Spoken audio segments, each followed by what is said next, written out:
Ini hidup kami serahkan di tempat ini. Kiranya Engkau menjamah setiap kami, Engkau berbicara kepada setiap kami. Urapi hamba-Mu, urapi jemaat-Mu. Kami siap mendengarkan firman Tuhan. Kiranya Roh Kudus yang bekerja, mencelikkan pikiran kami, mencelikkan mata rohani kami. Ini doa kami, demi Kristus Yesus Tuhan kami berdoa. Amin.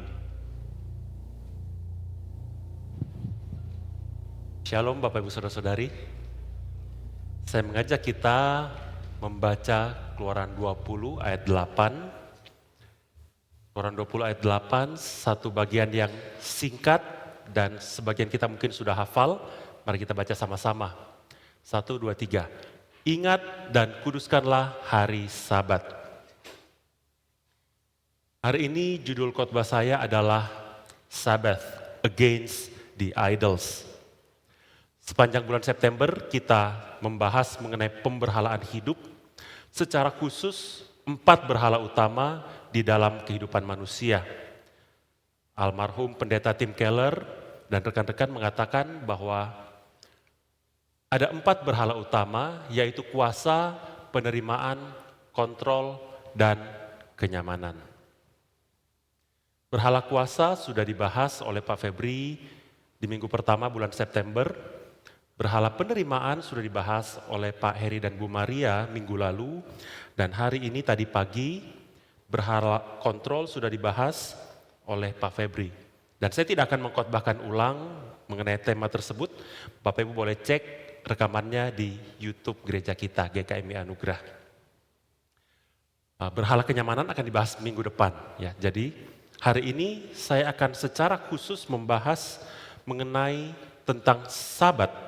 Satu sarana kita melawan berhala-berhala hidup. Sebelum kita lihat how-nya, saya ingin mengajak kita melihat why-nya. Mengapa kita mengatakan Sabat adalah sarana kita memerangi berhala hidup?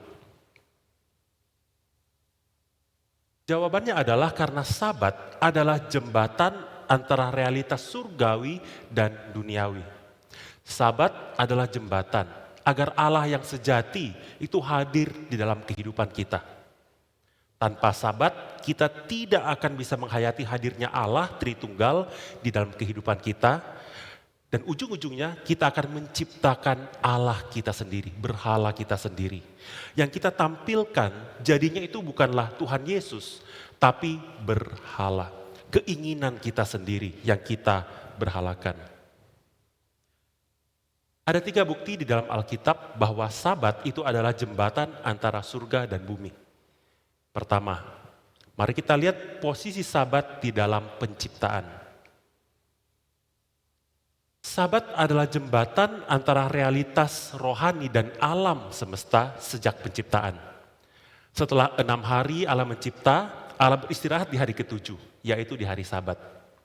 Manusia diciptakan di hari ke-6. Setelah manusia diciptakan, manusia tidak langsung bekerja, tapi dia menikmati hadirat Allah dulu di hari ke-7 ini. Nah, setelah manusia menikmati hadirat Allah, baru mereka menjalani panggilan mereka sebagai penata layan ciptaan. Jadi di sini Sabat adalah jembatan antara identitas Allah dan panggilan hidup manusia.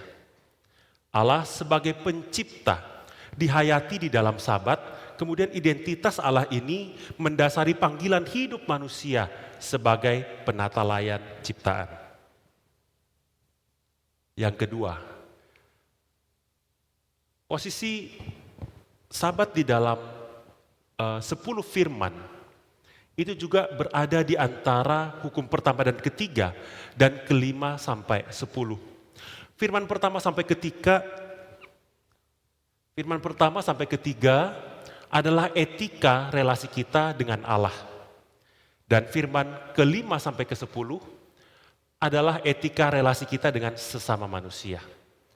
Posisi Sabat di posisi keempat itu adalah jembatan antara realitas surgawi dan realitas kehidupan kita sehari-hari. Realitas hubungan kita dengan Allah itu bisa sinkron dengan sesama kita kalau ada Sabat. Sabat menjembatani identitas Allah sebagai satu-satunya Allah ke dalam wujud yang konkret di mana kita menghormati otoritas, menghormati nyawa sesama manusia, menghormati institusi pernikahan yang Allah sendiri tetapkan, menghormati properti orang lain, menghidupi kehidupan yang berintegritas, yang jujur, dan menjalankan hidup penuh syukur. Yang ketiga, mari kita lihat posisi Sabat di dalam Perjanjian Baru. Hanya di dalam Kristus kita menemukan perhentian sejati bagi jiwa kita. Di dalam Matius 11:28, Tuhan Yesus mengatakan, "Marilah kepadaku semua yang letih lesu dan berbeban berat. Aku akan memberi kelegaan kepadamu." Di dalam bahasa Inggris dikatakan, "I will give you rest." Makna rest di sini itu berarti Sabat di dalam pengertian bahasa Ibraninya. Ya, di Perjanjian Baru ditulis bahasa Yunani. Nah, bahasa Ibraninya padanan kata anapauo itu adalah Sabat. To rest, beristirahat. Nah, kebenaran ini dikonfirmasi di dalam Ibrani 4. Dikatakan di sana orang yang beriman, yang faithful akan masuk ke dalam tempat perhentian Allah, ke dalam Sabat Allah. Dan mereka yang tidak setia tidak akan masuk ke dalam Sabat Allah. Di sini kita bisa menyimpulkan bahwa Tuhan Yesus adalah Sabat yang sejati. Dan memang Tuhan Yesus adalah jembatan antara surga dan bumi. Saya sudah mengatakan tadi bahwa Sabat adalah jembatan antara realitas surgawi dan realitas kehidupan kita di bumi ini. Dan Tuhan Yesus adalah jembatan yang sempurna antara surga dan bumi. Dia adalah Allah yang berinkarnasi jadi manusia, mediator satu-satunya antara kita dan Allah. Sampai di sini saya rasa kita sudah bisa menangkap esensi Sabat. Sabat adalah jembatan antara surga dan bumi. Jembatan antara realitas ilahi dan realitas kehidupan kita setiap hari. Sabat bukan hanya soal perkara kita ke gereja di hari Minggu. Kalau pemahaman kita hanya sebatas itu, berarti kita tidak ada bedanya dengan orang-orang yang hidup di Perjanjian Lama. Di hari tertentu ya kita berhenti kerja, kita pergi ibadah, ya sebatas itu aja. Bapak Ibu Saudara-saudari, hukum Sabat secara seremonial itu sudah tidak berlaku untuk kita. Kita tidak terikat lagi oleh hukum lahiriah Sabat. Itu sebabnya kita tidak beribadah di hari Sabtu, tapi di hari Minggu. Sabat itu kan Sabat, Sabtu. Tapi kita nggak beribadah di hari Sabtu. Kita beribadah di hari Minggu. Kita mengikuti kebaktian di gereja untuk menghayati esensi Sabat. Bukan melakukan hukum lahiriah Sabat. Nah, setelah kita melihat 3 bukti di dalam Alkitab bahwa Sabat adalah jembatan antara surga dan bumi, sekarang kita akan melihat bagaimana Sabat menjadi satu instrumen untuk memerangi berhala-berhala hidup kita. Ada sebuah pola yang harus kita perhatikan di dalam Sabat, yaitu Allah menggenapkan, manusia menyaksikan, menghayati penggenapan itu, lalu manusia melanjutkan apa yang sudah dia alami di dalam Sabat. Di dalam penciptaan Allah menciptakan segala sesuatu. Kemudian Allah berhenti, Allah menggenapkan ciptaan. Lalu manusia menikmati hadirat Allah, identitas Allah sebagai pencipta. Lalu manusia melanjutkan karya kreativitas Allah sebagai penata layan ciptaan. Karya kreativitas Allah di sini disalurkan di dalam kehidupan manusia, yaitu di dalam mandat budaya Ya, kita bisa lihat pola ini. Allah menggenapkan karya keselamatan, kemudian kita nikmati karya keselamatan ini di dalam ibadah minggu, setiap minggu, dan kita lanjutkan di dalam kehidupan kita Senin sampai Jumat atau Senin sampai Sabtu. Itulah sebabnya penting sekali gereja itu merancang liturgi ibadah yang betul-betul berpusat kepada Injil, kepada kematian dan kebangkitan Kristus, pada karya keselamatan Allah, pada identitas jati diri Allah. Karena ibadah minggu mengandung esensi Sabat, mengandung esensi jembatan realitas surgawi dan realitas duniawi. Sabat, ibadah minggu, itu adalah jembatan antara pribadi Allah sendiri dan pribadi kita.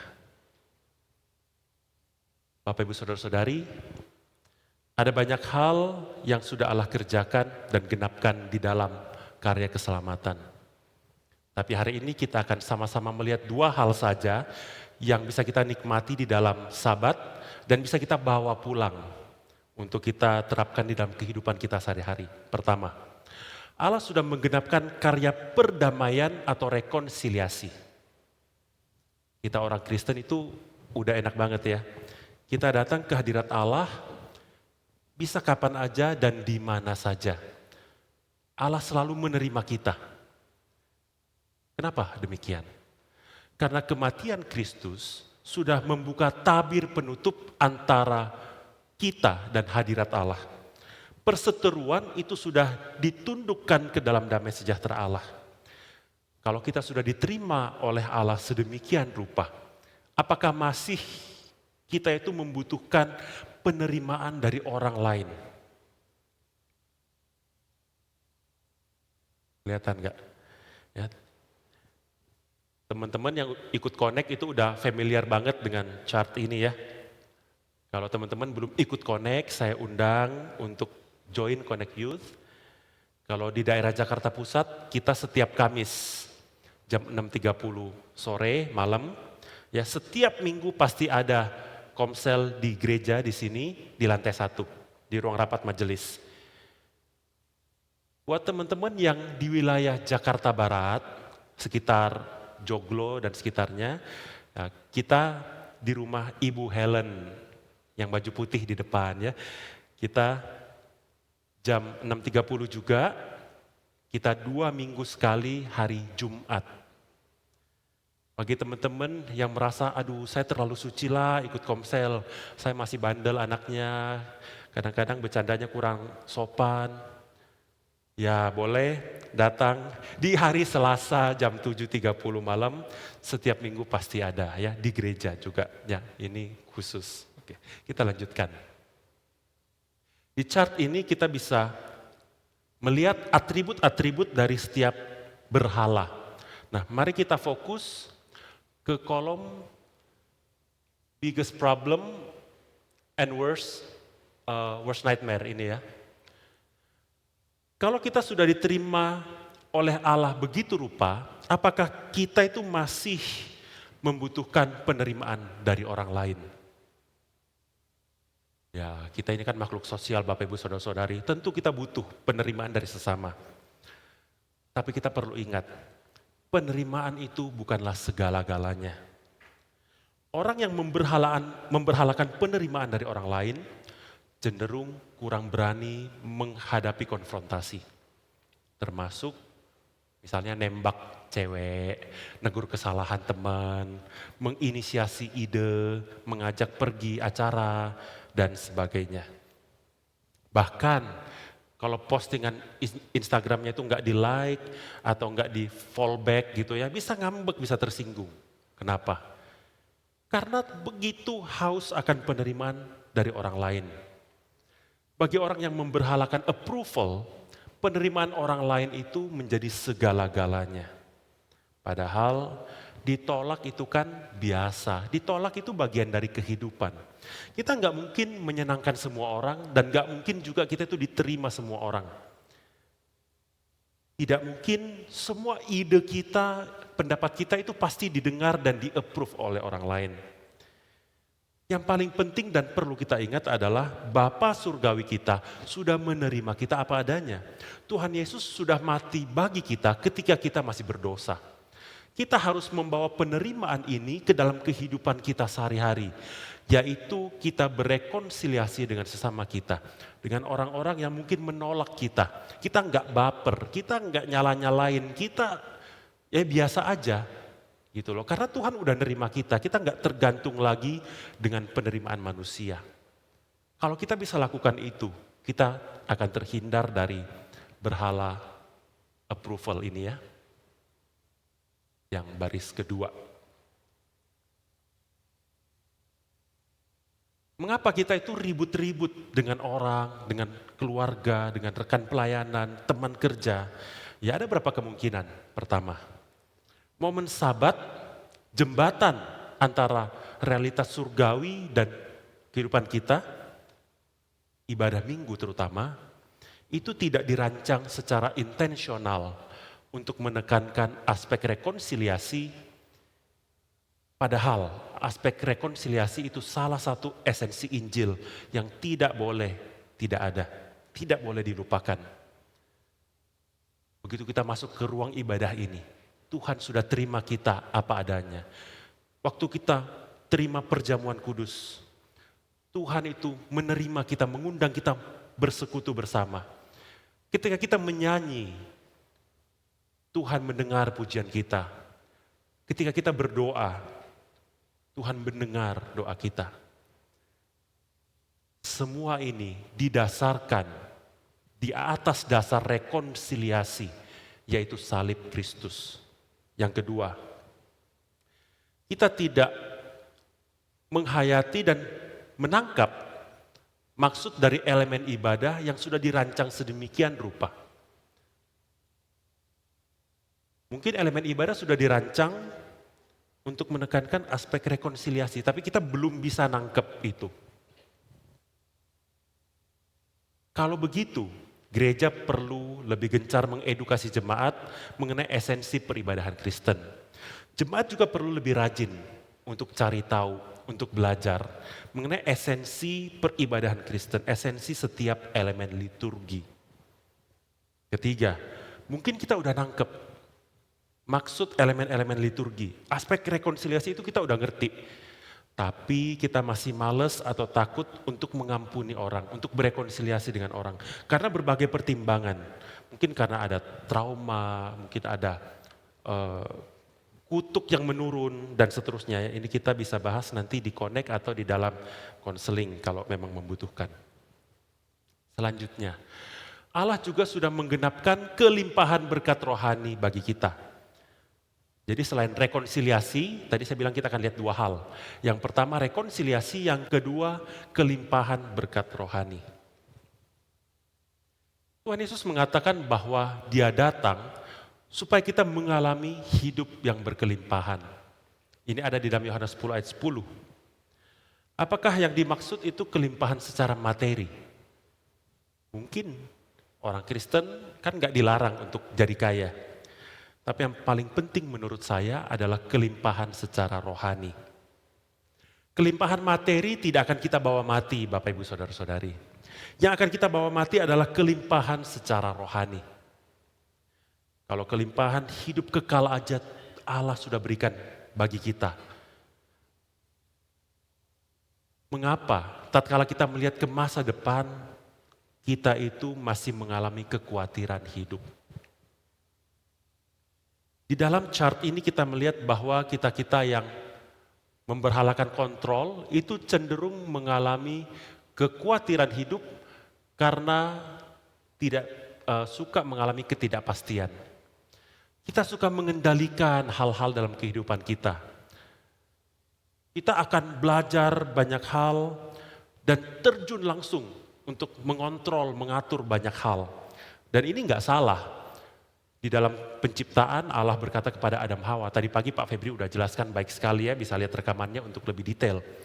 Allah mengatakan manusia diciptakan sesuai peta dan teladan Allah supaya mengatur ciptaan, mengatur burung-burung di udara, ikan-ikan di laut, dia berkuasa atas mereka. Jadi hal-hal pengaturan, hal-hal mengontrol, itu bagian dari mandat budaya. Tapi setelah kejatuhan di dalam dosa, ya memang terjadi penyimpangan, itu jadi berhala kita. Kita mengandalkan diri kita, kemampuan kita mengontrol banyak hal lebih daripada kita bersandar kepada Tuhan. Padahal kita ini manusia yang sangat terbatas. Manusia, orang yang memberhalakan kontrol, itu akan terlihat sangat kompeten, bisa ngatur banyak hal. Tapi di dalam, dia dihantui berbagai-bagai kekhawatiran.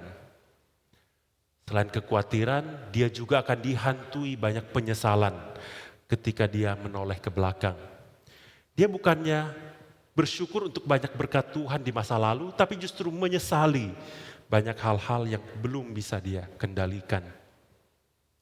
Kita perlu menyadari bahwa hidup kita itu memang dikelilingi oleh hal-hal yang belum bisa kita kendalikan. Kalau kita berpikir bahwa kita bisa kendaliin semua situasi hidup kita tuh salah besar Bapak Ibu Saudara-saudari.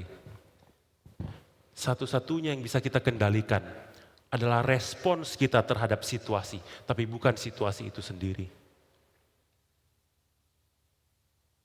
Kalau kita memberhalakan kontrol, kita akan dihantui kekhawatiran akan masa depan dan penyesalan akan masa lalu. Ditambah lagi, kita akan komplain salah-salahin orang di sekitar kita untuk hal-hal yang out of control. Orang-orang di sekitar kita juga akan terluka, akan tersakiti karena penghakiman kita itu ada di sini. Hal yang paling penting untuk kita ingat di sini adalah kelimpahan berkat Allah. Allah turut bekerja untuk segala sesuatu untuk orang yang mengasihinya. Roma 8:28. Artinya, yang kita sudah terima di dalam hidup kita baik di masa lalu, di masa sekarang, di masa yang akan datang. Itu datangnya dari Allah untuk kebaikan kita dan untuk kemuliaan Dia. Jadi, kita perlu menjalani hidup penuh syukur. Setiap kali kita masuk ke ruang ibadah, kita berjumpa dengan realitas surgawi, dengan kelimpahan berkat Allah buat kita, untuk makanan jiwa kita, untuk keselamatan jiwa kita. Kita perlu bawa pulang kelimpahan ini. Jangan sampai hanya di ruangan ini, kita menyanyi, syukur bagimu Tuhan, tapi kita nggak lakukan itu di dalam kehidupan kita. Kalau perlu coba kita terapkan yang namanya daily votum.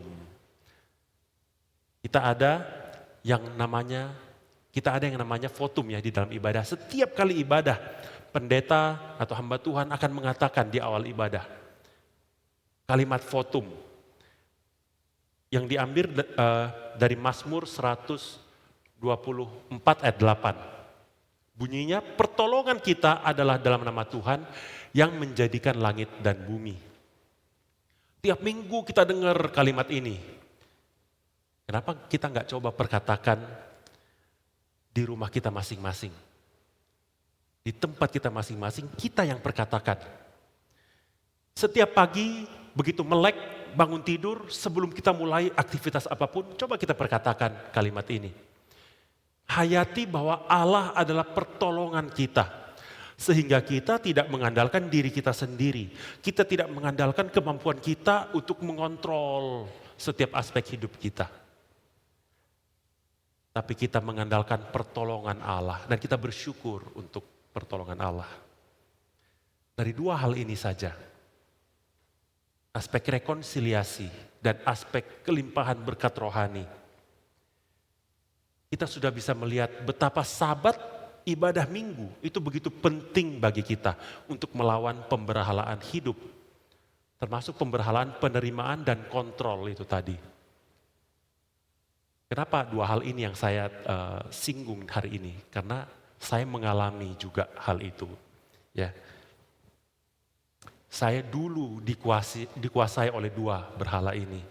Dan setiap kita juga mungkin mengalami sedikit banyak dan mungkin beda-beda juga. Ya, tapi saya tidak akan membahas semuanya 4 berhala tadi. Kita bisa bahas ini mungkin di Connect atau setelah ibadah kita bisa ngobrol-ngobrol.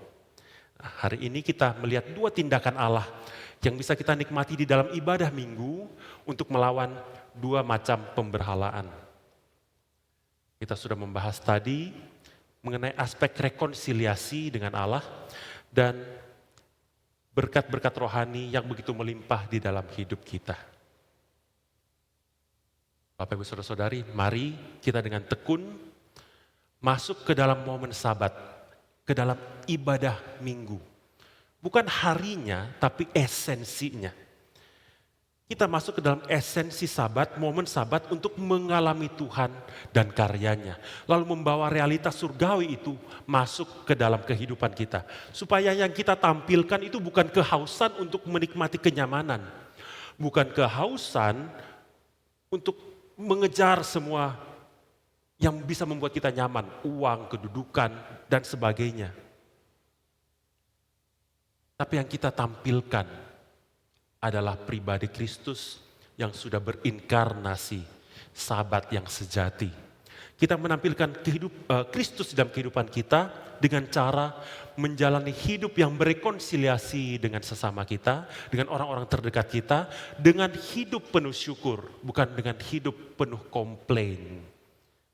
Dengan hidup yang diisi oleh puji-pujian kepada Allah. Karena minggu ini temanya KU1 tadi adalah berhala kontrol. Sekali lagi saya mengajak kita untuk mencoba menerapkan praktik daily votum. Ya, setiap hari kita buka mata, kita perkatakan pertolongan kita atau pertolonganku adalah dalam nama Tuhan yang menjadikan langit dan bumi. Dan kalau perlu, ini tambahan ya, ini tidak ada di dalam skrip khotbah saya, tapi saya tadi teringat, selain daily votum, daily doxology. Sebelum tidur, perkatakan atau nyanyikan aja doxology. Bisa ditampilkan Mbak Christine doxology? Ya, kepada Allah beri puji semua makhluk di bumi. Kepadanya ku beri pujian Bapa, Anak, dan Roh Suci. Amin. Cuma 2 kalimat. Ya, setiap hari bangun pagi, votum. Pertolonganku di dalam nama Tuhan yang menjadikan langit dan bumi. Sebelum tidur, kepada Allah beri puji semua makhluk di bumi. Padanya ku beri pujian, Bapa, Anak, dan Roh Suci. Amin. Mau dinyanyikan boleh, diperkatakan juga boleh, diucapkan di dalam doa juga boleh. Jadi setiap hari kita coba praktikkan 2 hal ini atau salah satu kita coba. Dengan demikian saya berharap kita semakin hari semakin menghayati identitas Tuhan Allah sebagai sumber pertolongan kita. Dan kita lebih banyak mengucap syukur sehingga kita terhindar dari manifestasi berhala kontrol.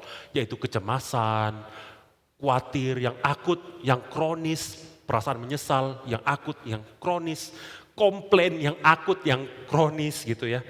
Akut itu berarti parah, kronis itu berarti menahun. Jadi khawatirnya, menyesalnya, komplainnya itu akut, parah. Dan kronis, berkepanjangan terus, gak habis-habis gitu ya.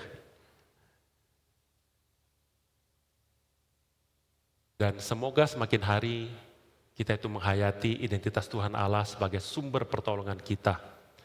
Dan itu yang kita tampilkan di dalam hidup kita setiap hari. Amin. Mari kita berdoa. Kami bersyukur Bapa untuk firman-Mu yang mengingatkan kami bahwa momen Sabat adalah jembatan antara surga dan bumi. Jembatan antara pribadi Allah Tritunggal dan pribadi kami. Kami bersyukur karena setiap minggu kami boleh menikmati kebaktian sebagai momen Sabat. Kami berjumpa dengan Engkau, kami mengalami Engkau, dan kami boleh menghayati siapa Allah yang kami sembah.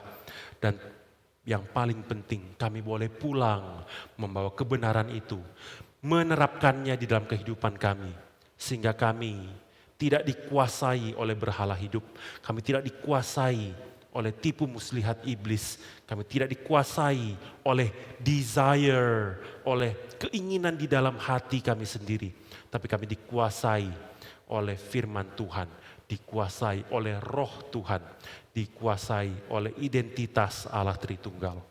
Kami berdoa kiranya setiap kami boleh diubahkan menjadi pribadi yang rindu menikmati Sabat bukan sebagai kegiatan lahiriah, tapi sebagai satu esensi jembatan perjumpaan kami dengan Allah. Di doa kami, kiranya firman Tuhan ini boleh menjadi rema di dalam kehidupan kami masing-masing. Demi Kristus Yesus Tuhan kami berdoa. Amin.